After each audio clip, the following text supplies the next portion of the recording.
یا خدا یا خدا یا خدا یا خدا مولا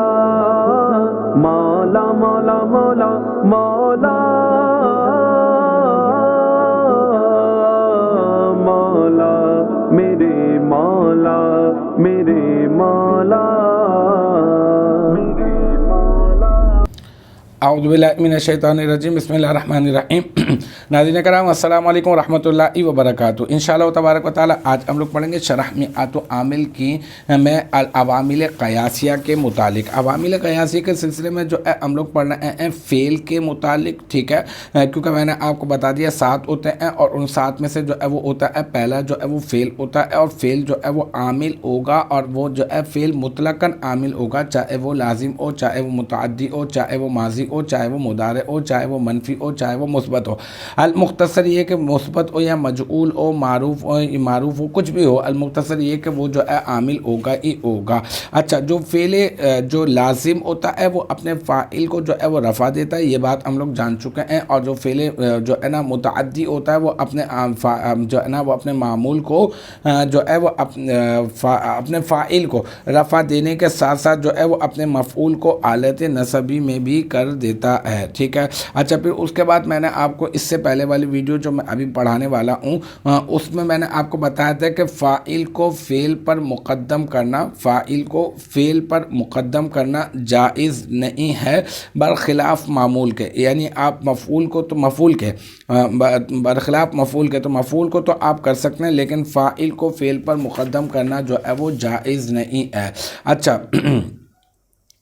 تو اب یہاں پہ آج کی جو عبارت ہے وہ ہے فَإِنَّ تَقْدِيمَهُ عَلَيْهِ جَائِزٌ، کیونکہ اسے فعل پر مقدم کرنا جائز ہے، ٹھیک ہے۔ کسے فعل پر مقدم کرنا جائز ہے؟ تو بات یہ ہو رہی ہے کہ مفعول کے بارے میں کہا تھا، تو مفعول کو جو ہے وہ فعل پر مقدم کرنا جو ہے وہ جائز ہے، تو یہاں پر اسی کے بارے میں جو ہے عبارت پیچھے سے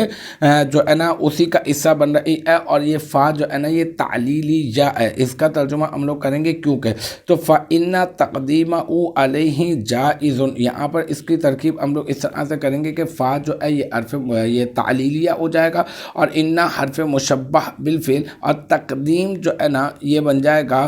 مضاف، ٹھیک ہے، مصدر مضاف، اور ہو ضمیر یہ بن جائے گی مضاف الیہ، علی حرف جر علیہ میں نا، علیہ یہ علیہ علی ہو ہے اصل میں نا، تو یہ جب ملاتے ہیں تو علیہ پڑھتے ہیں اس کو، تو علیہ علی حرف جر اور ہی مجرور، ضمیر ہی مجرور، جار اپنے مجرور سے مل کر یہ بن جائے گا تقدیم مصدر کا مضاف الیہ، پھر تقدیم مصدر اپنے نہیں، جار اپنے مجرور سے مل کر تقدیم مصدر کا یہ بن جائے گا ظرف لفظ، پھر تقدیم مصدر اپنے مضاف الیہ اور ظرف لفظ سے مل کر یہ بن جائے گا ان حرف مشبہ بالفعل کا اسم، اور پھر جائز یہ صیغہ واحد مذکر، اس میں فاعل، اس میں ہوا ضمیر مرفوع متصل مستتر راجع بسوء انا کا اسم، اس کا فاعل، پھر اس میں فاعل اپنے فاعل سے مل کر شبہ جملہ اسمیہ ہو کر بن جائے گا انا حرف مشبہ بالفعل کی خبر، اور پھر انا حرف مشبہ بالفعل اپنے اسم اور اپنی خبر سے مل کر بن جائے گا جملہ اسمیہ خبریہ۔ تو الحمدللہ یہ ہمارا جو ہے